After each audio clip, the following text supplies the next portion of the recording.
नमस्कार दोस्तों, मैं राकेश सेवलिया हमारे YouTube channel Shri Ram online classes में आप सभी का हार्दिक अभिनंदन करता हूं।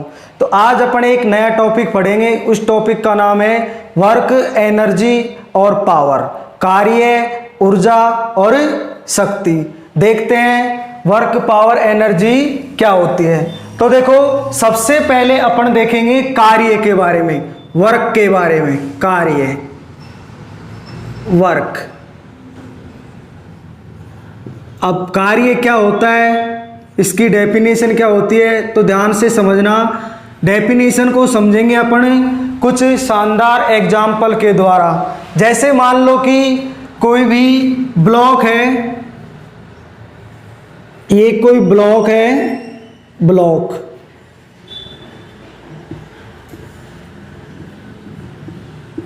ये ब्लॉक है, ब्लॉक, और ये है सरफेस, अर्थ सरफेस या कोई सी भी सरफेस, ये सरफेस है। आप क्या करते हैं कि इस ब्लॉक को एक धागे के द्वारा या एक रस्सी के द्वारा बांधा जाता है। मान लो यहां से, या तो रस्सी से बांध दो, या आप क्या करो कि इस ब्लॉक पर यहां से क्या लगाओ, फोर्स लगाओ, बल, फोर्स, बल। इस पॉइंट से इस ब्लॉक पर क्या लगाया जाता है, फोर्स लगाया जाता है। तो जैसे ही मैं इस ब्लॉक पे क्या लगाऊंगा, फोर्स लगाऊंगा, तो ये ब्लॉक क्या करेगा, मूवमेंट करेगा, गति करेगा, और गति करता हुआ आगे पहुंच जाएगा। जैसे ये अब ब्लॉक आ गया, इस जगह पे आ चुका है ब्लॉक। तो देखो, इस ब्लॉक ने क्या किया, कुछ डिस्प्लेसमेंट तय किया। देखो, यहां से यहां पे पहुंच गया, इसका मतलब ये विस्थापन तय किया इसने, यहां से यहां तक विस्थापन तय किया, यहां से यहां तक। तो देखो, जब भी कोई ब्लॉक पे अपन फोर्स लगाते हैं और यदि वो ब्लॉक कुछ विस्थापन तय कर ले, विस्थापन तय कर ले, तो उस स्थिति में ये कहलाता है वर्क, कहलाता है कि कोई भी वस्तु है या कोई भी ब्लॉक है कब विस्थापित होगा, जब अपन उस पर फोर्स लगाएंगे। और यदि फोर्स लगाते ही वो विस्थापित हो जाता है, इसका मतलब उस पर क्या हुआ है, कार्य हुआ है। तो इस पे क्या हो गया, कार्य हो गया। और एग्जाम्पल देख लीजिए, मान लो कि ये घोड़ा गाड़ी है, कोई घोड़ा गाड़ी, घोड़ा गाड़ी है, और इसको क्या करेंगे, बैल खींचेंगे। मान लो इधर को ये जोड़ दिया मैंने इसको बैल के द्वारा, बैल। तो देखो, जैसे ही बैल आगे की तरफ चलते हैं ऐसे, तो घोड़ा गाड़ी भी मूवमेंट करती है। तो पहले घोड़ा गाड़ी इस जगह पे थी, फिर विस्थापित होके घोड़ा गाड़ी इस जगह पे आ जाएगी। तो देखो, इस जगह पे आने का, यहां से यहां पे आने का कारण क्या है, यहां पर क्या लगाया, फोर्स लगाया, बल लगाया, फोर्स। तो जैसे ही अपन ने इस घोड़ा गाड़ी पे क्या लगाया, फोर्स लगाया, तो वो विस्थापित होके इस जगह पे आ गई है घोड़ा गाड़ी। इसका मतलब यहां पर भी क्या किया, कुछ काम किया, यहां पर भी वर्क किया, वर्क किया। तो देखो, यहां से इसकी डेफिनेशन बनकर तैयार हो गई। क्या तैयार हो गई कि जब भी अपन कोई ब्लॉक पर फोर्स लगा दें, और यदि फोर्स लगाने के बाद वो वस्तु या ब्लॉक या घोड़ा गाड़ी क्या हो जाए, अपने स्थान से विस्थापित हो जाए, तो उसको अपन क्या बोलते हैं, कार्य बोलते हैं, उसको बोलते हैं कार्य। तो देखो, कार्य के लिए क्या कंडीशन हो गई, कार्य के लिए दो कंडीशन हो गई। कौन कौन सी, कि सबसे पहले तो बल की आवश्यकता होती है, कि कोई भी वस्तु है या कोई ब्लॉक है या घोड़ा गाड़ी है या पत्थर है, तो उस पर फर्स्ट कंडीशन है कि उस पर क्या लगाना पड़ेगा, बल लगाना पड़ेगा। तो पहली कंडीशन हो गई कार्य के लिए, उस पर फोर्स लगाना, बल लगाना। दूसरी कंडीशन क्या हो गई कि बल लगाते ही वो वस्तु क्या होगी, मूवमेंट करेगी, वो वस्तु विस्थापन तय करेगी। तो दो स्थिति हो गई कार्य के लिए। कार्य के लिए शर्त, कि जब भी कार्य होगा उसके लिए क्या शर्त होगी। तो पहली शर्त क्या होगी, पहली शर्त होगी कि उस पर क्या लगना चाहिए, बल लगना चाहिए, उस पर फोर्स लगना चाहिए। तो पहली शर्त है कि वस्तु पर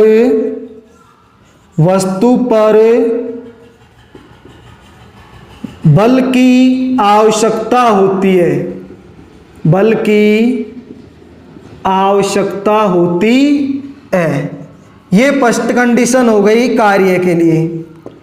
दूसरी कंडीशन क्या हो गई कि जैसे ही अपन क्या लगाते हैं, फोर्स लगाते हैं, तो वो वस्तु या ब्लॉक या बैलगाड़ी क्या होनी चाहिए, अपने स्थान से विस्थापित होनी चाहिए। तो दूसरी कंडीशन हो जाएगी कि वस्तु विस्थापन तय करनी चाहिए। तो देखो, जब भी अपन फोर्स लगाते हैं तो वस्तु क्या होती है, अपने स्थान से विस्थापित होती है, तब जाके क्या डन होता है, तब जाके वर्क डन होता है।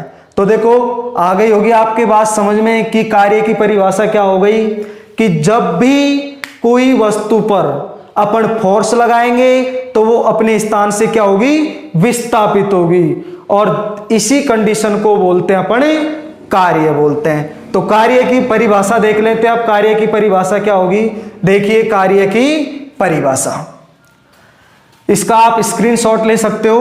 तो देखो कार्य की परिभाषा क्या हो जाएगी। तो देखो, कार्य बराबर हो जाएगा, कार्य बराबर बल इंटू विस्थापन, बल इंटू विस्थापन। तो ये कार्य का फॉर्मूला हो गया। तो कार्य बराबर बल इंटू विस्थापन। तो कार्य को किससे रिप्रेजेंट करेंगे, W से। तो W बराबर बल, बल को किससे रिप्रेजेंट करते हैं, F से, और इंटू विस्थापन, विस्थापन को S से भी रिप्रेजेंट कर सकते हैं, विस्थापन को D से भी रिप्रेजेंट कर सकते हैं, आपकी मर्जी है। तो मैं यहां पर विस्थापन को D से रिप्रेजेंट करूंगा, D से। तो कार्य बराबर हो गया बल इंटू विस्थापन। तो बल F into D displacement, where W बराबर हो जाएगा वर्क कार्य, F बराबर हो जाएगा फोर्स बल, D बराबर हो जाएगा डिस्प्लेसमेंट विस्थापन हो जाएगा, D बराबर हो जाएगा विस्थापन। अभी आपको मैंने बताया था, आप समझ सकते हो वही ब्लॉक के एग्जाम्पल के द्वारा। ये कोई ब्लॉक है और ये विस्थापित होके इस स्थान पर आ जाता है, ब्लॉक है, ब्लॉक। तो इसने क्या तय किया, ये D विस्थापन तय किया यहां से यहां तक, और इस पर क्या लगाया था, इस पर लगाया था फोर्स, लगाया था बल। तो देखो, जैसे ही अपन ने बल लगाया तो ब्लॉक ने D विस्थापन तय करके यहां पे आ चुका है। तो इसी को बोलते हैं अपन कार्य। तो कार्य क्या हो जाए, कार्य की परिभाषा, कार्य की परिभाषा हो जाएगी कि बल तथा विस्थापन के गुणनफल को क्या बोलते हैं, कार्य बोलते हैं। तो लिख लीजिए आप, बल तथा विस्थापन, बल तथा विस्थापन का गुणनफल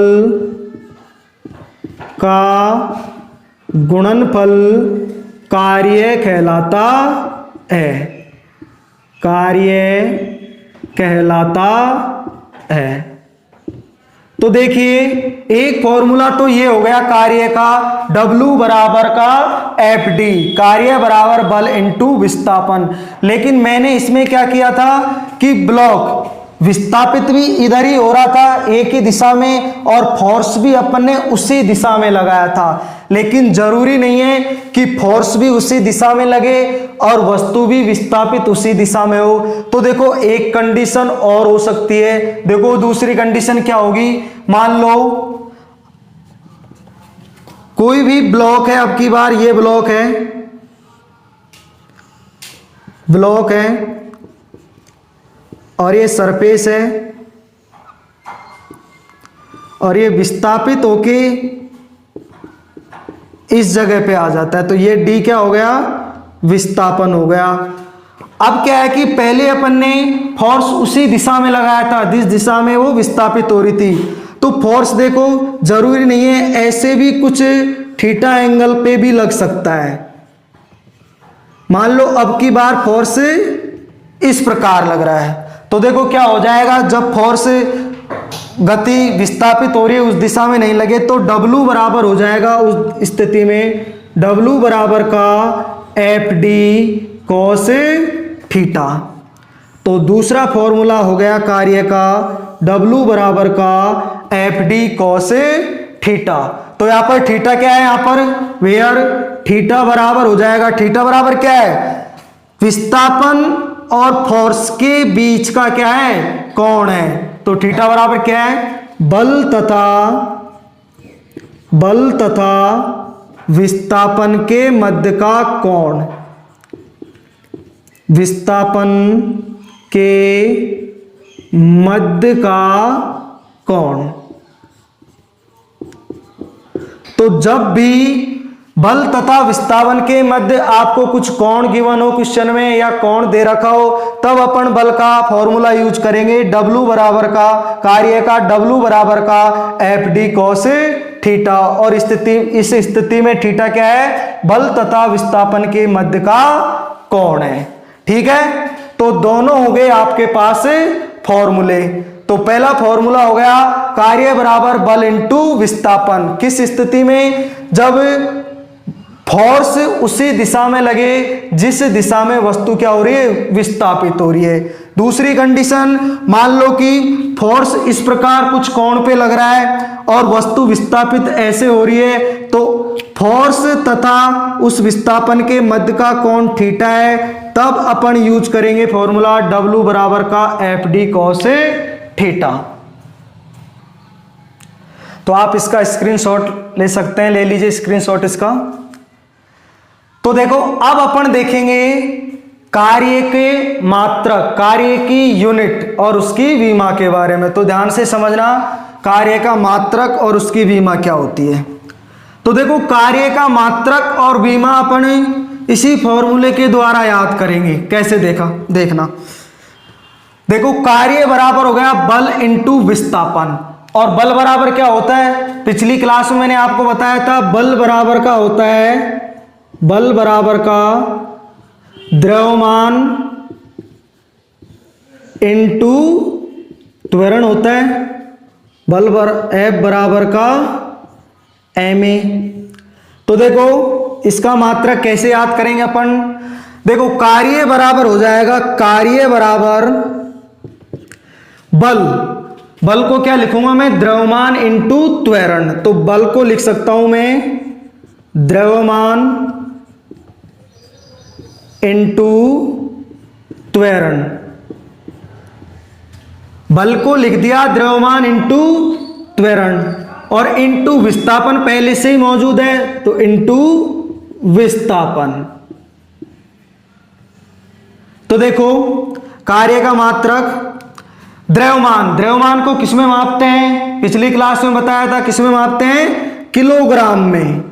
द्रव्यमान को मापते हैं किलोग्राम में, इंटू त्वरण को किस में मापते हैं, त्वरण को मापते हैं मीटर प्रति सेकंड स्क्वायर में। तो त्वरण की जगह क्या लिख देंगे, मीटर प्रति सेकंड स्क्वायर, इंटू चिन्ह लगा दो आप भी। विस्थापन क्या होती है, सीधी लंबाई होती है, तो लंबाई को किस में मापते हैं, मीटर में, तो विस्थापन को मापते हैं अपन मीटर में। तो आप इसको लिख लीजिए, क्या हो जाएगा, किलोग्राम इंटू मीटर, देखो मीटर की पावर 1 है, मीटर की पावर 1 है, तो जब आधार समान होते हैं तो घात क्या हो जाती है, ऐड हो जाती है। तो मीटर की पावर 1 और 1 कितना हो जाएगा, मीटर का स्क्वायर हो जाएगा, और बटे में सेकंड का स्क्वायर। तो ये क्या हो गया, कार्य का मात्रक। क्या हो गया, कार्य का मात्रक। अब देखो इसको क्या लिख सकते हैं अपन, और देखो एक मात्रक तो कार्य का ये हो गया। दूसरा देखो, पिछली क्लास में मैंने आपको बताया था किलोग्राम इंटू मीटर प्रति सेकंड स्क्वायर किसका होता है, बल का होता है। बल बराबर किलोग्राम इंटू मीटर प्रति सेकंड स्क्वायर होता है। तो देखो यहां से ध्यान से समझना, किलोग्राम इंटू मीटर का स्क्वायर है, तो मीटर बटे सेकंड स्क्वायर, 1 मीटर और बच गया। तो इस पूरे को मैं क्या लिख सकता हूं, न्यूटन लिख सकता हूं। इस वैल्यू को, पूरी को, जो ये पूरी वैल्यू है इसको मैं लिख सकता हूं न्यूटन। तो देखो इसका मात्रक और क्या हो जाएगा, कार्य का मात्रक, दूसरा कार्य का मात्रक हो जाएगा न्यूटन इंटू मीटर। तो ये हो गया कार्य का मात्रक न्यूटन इंटू मीटर, और इसी को क्या बोलते हैं, न्यूटन इंटू मीटर या किलोग्राम इंटू मीटर प्रति सेकंड स्क्वायर, इसी को बोलते हैं जूल। क्या बोलते हैं इसी को, जूल।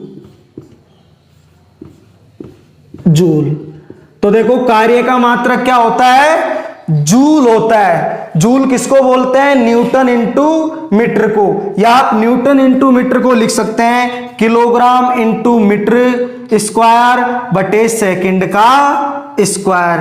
तो एसआई पद्धति में मात्रक, ये कौन सी पद्धति में है, एसआई पद्धति में मात्रक है, या आप बोल सकते हो इसको एमकेएस पद्धति में, या बोल सकते हो आप इसको एमकेएस पद्धति में।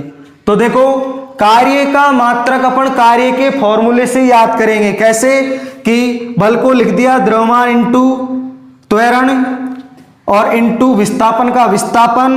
द्रव्यमान को मापते हैं किलोग्राम में, त्वरण को मीटर प्रति सेकंड स्क्वायर में, और विस्थापन को मीटर में। तो देखो क्या हो गया, किलोग्राम इंटू मीटर प्रति सेकंड स्क्वायर, ये हो गया कार्य का एक मात्रक। दूसरा मात्रक हो गया न्यूटन इंटू मीटर, और इसको और इसको दोनों को मिला के ही बोलते हैं जूल। तो कार्य का एसआई मात्रक या एसआई यूनिट या एमकेएस पद्धति में क्या हो जाएगा, जूल हो जाएगा। तो आप इसका स्क्रीनशॉट ले सकते हो आराम से। तो देखिए अब अपन नेक्स्ट देखेंगे इसके मात्रक, ये तो हो गया एमकेएस पद्धति में। अब अपन देखेंगे सीजीएस पद्धति में। तो अब देखते हैं अपन इसका सीजीएस पद्धति में मात्रक। एमकेएस पद्धति में हो गया, अब देखेंगे सीजीएस पद्धति में मात्रक। सीजीएस पद्धति में मात्रक, पद्धति में मात्रक। तो देखो सीजीएस पद्धति में मात्रक अपन एमकेएस पद्धति के मात्रक की सहायता लेंगे। इसमें कैसे, देखो एमकेएस पद्धति में मात्रक क्या था कार्य का, किलोग्राम इंटू मीटर स्क्वायर बटे सेकंड स्क्वायर। ये कौन सी पद्धति में था, एमकेएस पद्धति में, ये है एमकेएस पद्धति में। अब देखो, अब देखेंगे सीजीएस पद्धति में कैसे निकालेंगे। देखो सीजीएस पद्धति में मात्रक, देखो किलोग्राम, किलोग्राम को सीजीएस पद्धति में किस में मापते हैं, ग्राम में। किलोग्राम को सीजीएस पद्धति में मापते हैं ग्राम में, इनटू मीटर को किस में मापते हैं सीजीएस पद्धति में, सेंटीमीटर में। तो इनटू सेंटीमीटर का स्क्वायर, और बटे में सेकंड, समय चाहे एमकेएस पद्धति में हो, चाहे सीजीएस पद्धति में हो और चाहे एफपीएस पद्धति में हो, तीनों पद्धतियों में समय को अपन मापते हैं सेकंड में। तो देखो सीजीएस पद्धति में समय को माप देंगे सेकंड में। तो देखो ये कौन सी पद्धति में मात्रक हो गया, सीजीएस पद्धति में ग्राम इंटू सेंटीमीटर स्क्वायर बटे सेकंड स्क्वायर, और इसी को ही क्या बोलते हैं, इसी को ही बोलते हैं अर्ग, इसी को ही बोलते हैं अर्ग। तो देखो कार्य का दूसरा मात्रक कौन सी पद्धति में, सीजीएस पद्धति में क्या हो जाएगा, सीजीएस पद्धति में, सीजीएस पद्धति में कार्य का मात्रक हो जाएगा ग्राम इंटू सेंटीमीटर स्क्वायर बटे सेकंड स्क्वायर, और इसी पूरे कॉम्बिनेशन को बोलते हैं अर्ग। तो दूसरा सीजीएस पद्धति में इसका मात्रक हो गया अर्ग हो गया। तो दोनों बराबर है, इसी को मैंने बराबर लिखा है अर्ग के बारे में। आगे बात समझ में तो आप ले सकते हो आप इसका स्क्रीनशॉट। सीजीएस पद्धति में मात्रक, ये मात्रक है, पद्धति है सीजीएस, ले लीजिए आप इसका स्क्रीनशॉट। अब अपन देखेंगे कि जो एमकेएस पद्धति है और सीजीएस पद्धति है, इन दोनों पद्धतियों में रिलेशन क्या होता है। तो देखिए क्या रिलेशन होता है।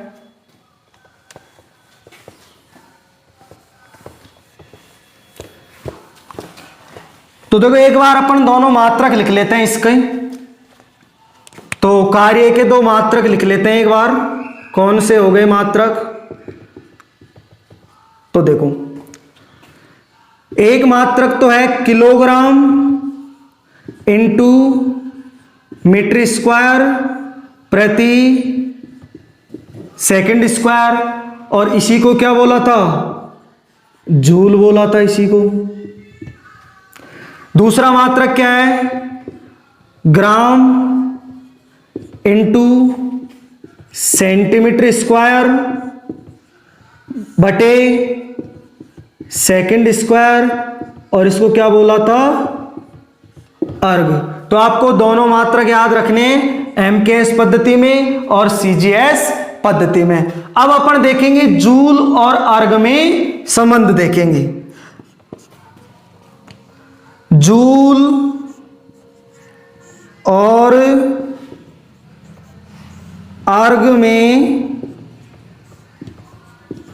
रिलेशन, संबंध।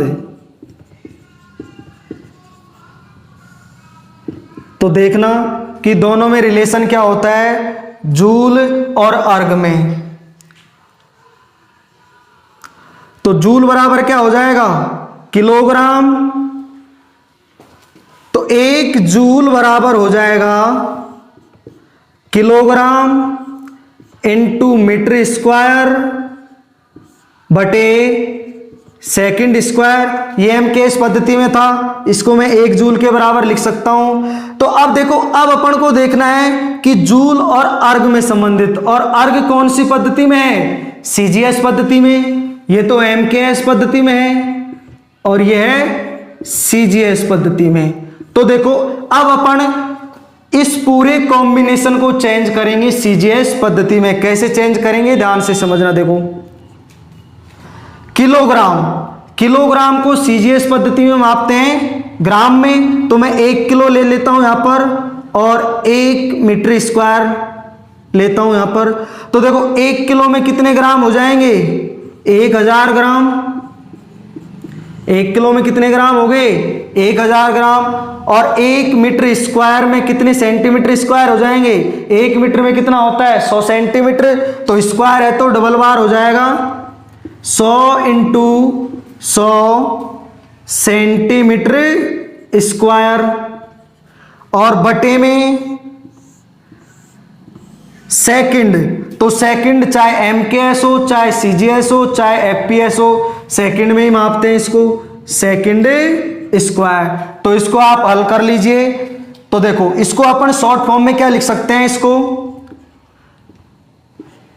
10 की पावर 3 इंटू 10 की पावर 2 इंटू 10 की पावर 2 और इंटू यहां पर क्या बचा ग्राम इंटू सेंटीमीटर स्क्वायर और बटे में क्या है, बटे में है सेकंड स्क्वायर। तो अब देखो अपन इसको शॉर्ट फॉर्म में लिखेंगे कि 1 जूल बराबर क्या हो जाएगा। तो ध्यान से समझना, 1 जूल बराबर, तो देखो 1 जूल बराबर क्या हो गया 10 की पावर 3, 10 की पावर 2 और 10 की पावर 2। जब आधार समान होते हैं तो घात क्या हो जाती है, ऐड हो जाती है। तो 10 की power 3 plus 2 5 plus 2 7।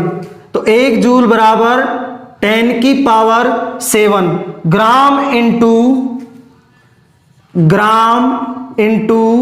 Centimetre square बटे सेकंड स्क्वायर। अब देखो इस पूरे कॉम्बिनेशन को मैं क्या लिख सकता हूं, ग्राम इंटू सेंटीमीटर स्क्वायर बटे सेकंड स्क्वायर, इसको मैं लिख सकता हूं अर्ग लिख सकता हूं। तो देखो 1 जूल बराबर क्या हो जाएगा, 1 जूल बराबर 10 की पावर 7, पूरे कॉम्बिनेशन की जगह क्या आ जाएगा, अर्ग आ जाएगा। तो देखो 1 जूल बराबर कितना हो गया, 10 की पावर 7 अर्ग हो जाएगा। तो जूल और अर्ग में क्या रिलेशन होता है, 1 जूल बराबर कितना होता है 10 की पावर 7 अर्ग, बहुत ही इंपॉर्टेंट है। अब इसको देखो मैं दूसरी तरह से और लिख सकता हूं।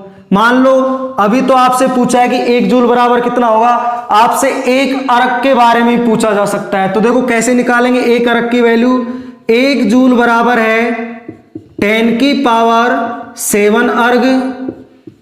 तो क्या करो आप 10 की पावर 7 को यहां पर ले जाओ जूल के नीचे। तो देखो 1 अर्ग बराबर हो जाएगा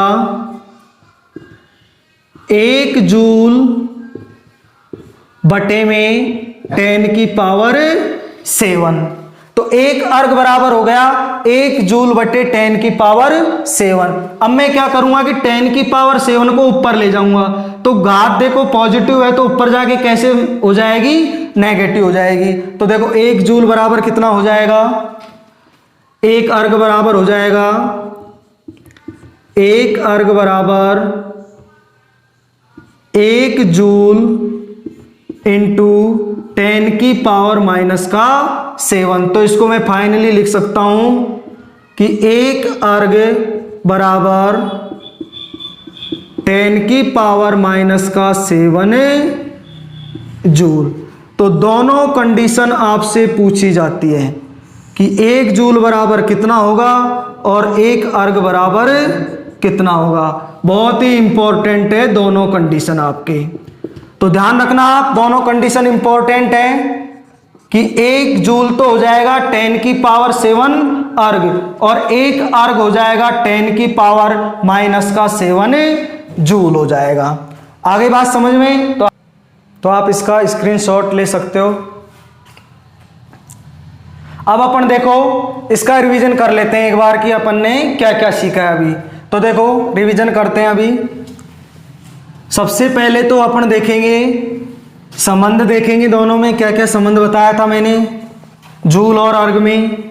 तो देखो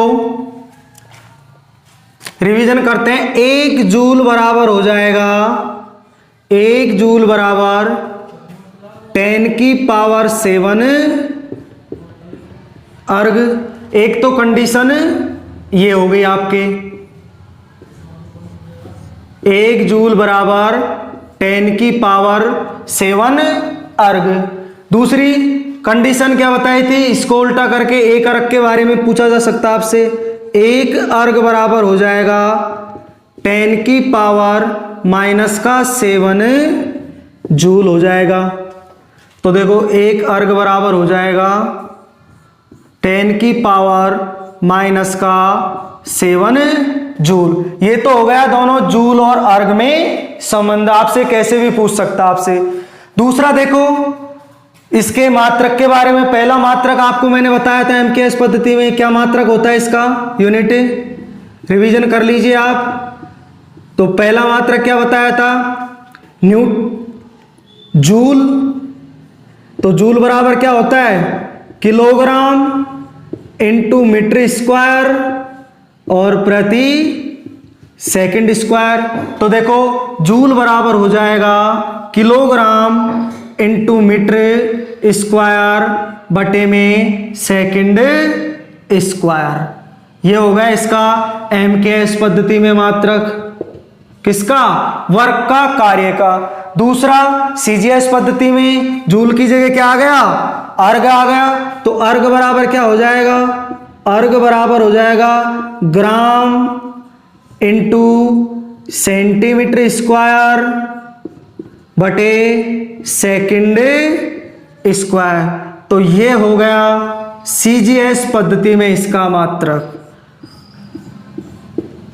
तीसरा आपको रिवीजन करना है कि बल का फॉर्मूला क्या होता है, F बराबर क्या होता है, ma। पिछली क्लास में मैंने आपको बताया था F बराबर ma। बार बार आपके प्रत्येक चैप्टर में, प्रत्येक टॉपिक में आपके आएगा, तो आपको याद रखना है कि बल बराबर क्या होता है, द्रव्यमान इंटू त्वरण। और वर्क के बारे में बताया था भी अपन, कार्य क्या होता है, कार्य बराबर होता है बल इंटू विस्थापन, बल इंटू विस्थापन। तो ये हो गया कार्य बराबर बल इंटू विस्थापन। या इसको ऐसे भी लिख सकते हैं कि W बराबर का एफ डी, W बराबर का एफ डी। तो अब तक अपन ने आज की क्लास में पढ़ा है कि 1 जूल बराबर होता है 10 की घात 7 अर्ग, तो 1 अर्ग होता है 10 की पावर माइनस का 7 जूल, और जूल बराबर होता है किलोग्राम इंटू मीटर स्क्वायर बटे सेकंड स्क्वायर। ये यूनिट होती है एसआई पद्धति में। और सीजीएस पद्धति में हो जाएगा अर्ग ग्राम इंटू सेंटीमीटर स्क्वायर बटे सेकंड स्क्वायर। बल बराबर होता है द्रव्यमान इंटू त्वरण, और कार्य बराबर होता है बल इंटू विस्थापन। अब अपन देखेंगे कार्य की विमा के बारे में कि कार्य की विमा कैसे याद करते हैं। तो देखो भाई, कार्य की विमा, चलो तो आप इसका स्क्रीनशॉट ले सकते हो, ले लीजिए इसका स्क्रीनशॉट। अब देखो नेक्स्ट देखेंगे अपन कार्य की विमा के बारे में। तो विमा निकालना मैंने आपको बताया था कि एमकेएस पद्धति का जो मात्रक होता है उसी से निकालते हैं। तो देखिए कैसे निकालेंगे इसकी विमा। तो देखो ये क्या है, कार्य के बराबर है, कार्य बराबर। तो देखिए कैसे इसकी अपन विमा तैयार करते हैं। आपको रटने की आवश्यकता नहीं है, बस आपको समझते जाना है और सीखना है। तो देखो कैसे इसकी विमा याद करेंगे अपन, कार्य की विमा। तो देखो बहुत ही आसान है विमा निकालना। विमा निकालना मैंने आपको बताया था कि कोष्टक में क्या लिखते हैं, MLT, MLT। M किसको रिप्रेजेंट करता है, मास को, द्रव्यमान को, द्रव्यमान। L किसको रिप्रेजेंट करता है, लेंथ को, लंबाई को, और T रिप्रेजेंट करता है टाइम को, समय को। तो देखो इस फॉर्मूले में देखो, चाहे आप MKS से निकाल सकते हो, चाहे आप CGS से निकाल सकते हो। देखो M का मतलब होता है द्रव्यमान। देखो द्रव्यमान इसमें है क्या, किलोग्राम है इसमें द्रव्यमान। इसका मतलब पावर कितनी है, किलोग्राम की पावर 1। जब भी पावर नहीं होती है कुछ भी, तो आप पावर कितना मानोगे, 1 मानोगे। तो देखो किलोग्राम की पावर 1 हो गई, इसका मतलब द्रव्यमान है। तो देखो द्रव्यमान M की पावर कितना हो जाएगा, 1 हो जाएगा। यदि यहां पर किलोग्राम की पावर 2 होती तो M के पावर अपन कितनी लगा देते, 2 लगा देते। दूसरा देखो L क्या है, लंबाई। देखो इसमें लंबाई है क्या, यस इसमें लंबाई है। मीटर क्या है, लंबाई है, लंबाई को मापते हैं अपन मीटर में। तो कितना स्क्वायर है, घात 2 है। तो अपन क्या करेंगे, L लंबाई की घात कितनी लगा देंगे, 2 लगा देंगे। तो M1 L2। तीसरे नंबर पे है T, टाइम है क्या, टाइम है सेकंड की पावर 2। लेकिन जब अपन इसको ऊपर ले जाएंगे तो ये हो जाएगा किलोग्राम की पावर 1 इंटू मीटर की पावर 2 इंटू, देखो सेकंड की पावर 2 पॉजिटिव है, तो जब भी सेकंड को ऊपर ले जाऊंगा मैं तो पावर यदि पॉजिटिव होती है तो नेगेटिव हो जाती है, और नेगेटिव होती है तो पॉजिटिव हो जाती है। तो क्या हो जाएगी, सेकंड की पावर क्या हो जाएगी, माइनस का 2 हो जाएगी। तो इसको अपन ऐसे भी लिख सकते हैं, ये लिखने का तरीका है सेकंड नंबर का। तो देखो M1L2 टाइम की पावर कितनी है, माइनस का 2, तो t की पावर माइनस का 2। तो देखो भाई कार्य की विमा क्या हो गई, कार्य की विमा बन चुकी है, आपको रटने की आवश्यकता नहीं है, आप हर एक टॉपिक की बीमा बना सकते हो। तो कार्य की बीमा हो जाएगी M1L2 t माइनस का 2, ये हो गई कार्य की बीमा। तो आपको बीमा हर एक टॉपिक में मैं आपको निकालना बताऊंगा, आपको रटने की बिल्कुल भी आवश्यकता नहीं है। तो आप इसका स्क्रीनशॉट ले सकते हो, ले लीजिए आप इसका स्क्रीनशॉट।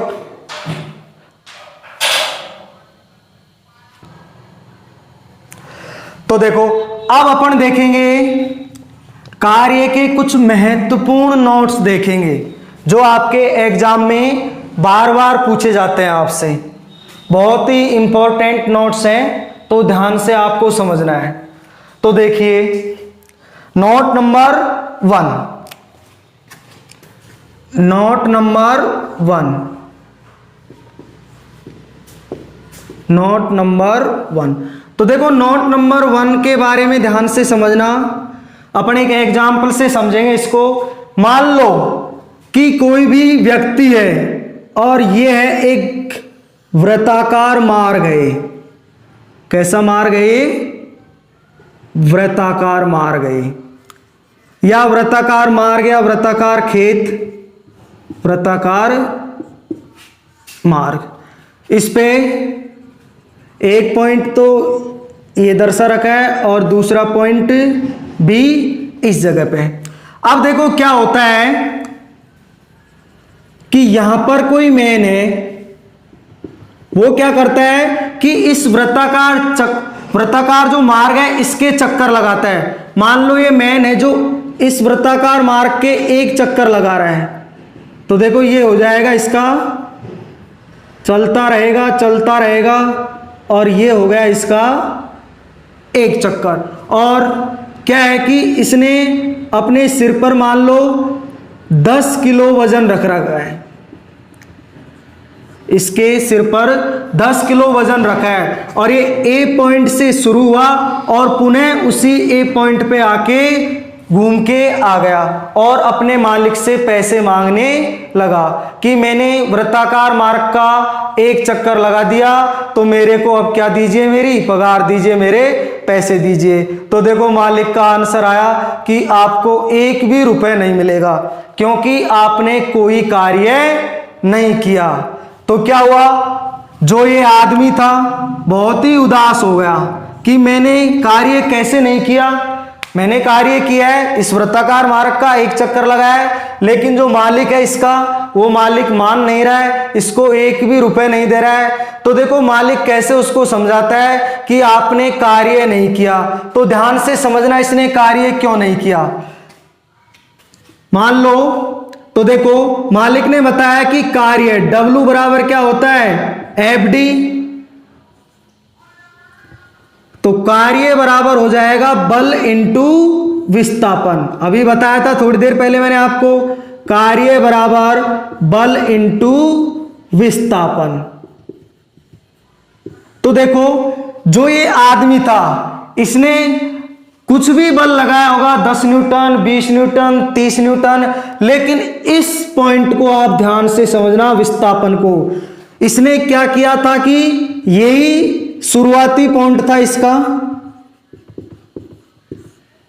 मतलब कि प्रारंभिक बिंदु, ये इसका कौन सा पॉइंट था, प्रारंभिक बिंदु, और इसने एक चक्कर जैसे ही लगाया तो यही क्या हो गया, इसका अंतिम बिंदु हो गया, अंतिम बिंदु। तो देखो प्रारंभिक बिंदु यही हो गया प्रारंभिक बिंदु और यही हो गया अंतिम बिंदु। तो कुछ विस्थापन तय किया क्या इसने?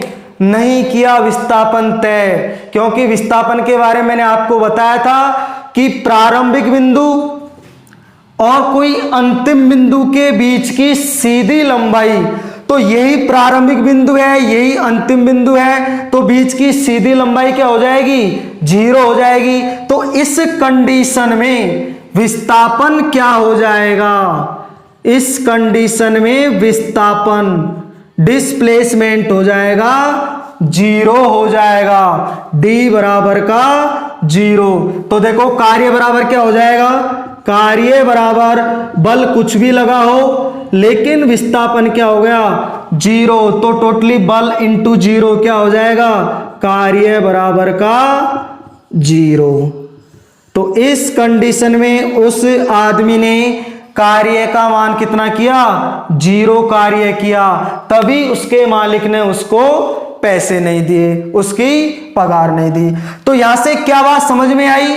क्या पॉइंट समझ में आया कि जब भी विस्थापन शून्य होता है तो कार्य का मान क्या हो जाएगा? शून्य हो जाएगा। बहुत ही इंपॉर्टेंट है, आप इसको याद रखना इस नोट्स को। तो मैं इसको यहां पर लिख देता हूं कि यदि विस्थापन का मान, यदि विस्थापन का मान शून्य हो जाता है तो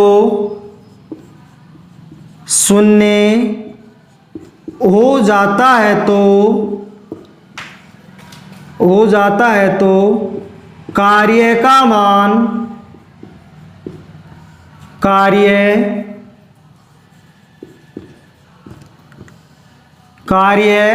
का मान हमेशा ऑलवेज क्या होगा? शून्य होगा, हमेशा शून्य होगा, 0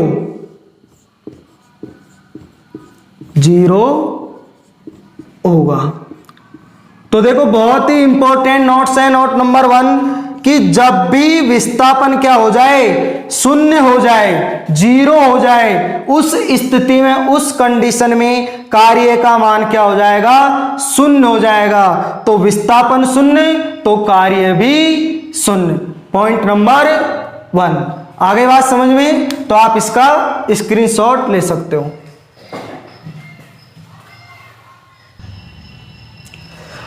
तो आई होप आज की क्लास आपके समझ में आई होगी। तो आज की पाठशाला आपकी यहीं समाप्त होती है। मिलेंगे अगली पाठशाला में। जय हिंद, जय भारत।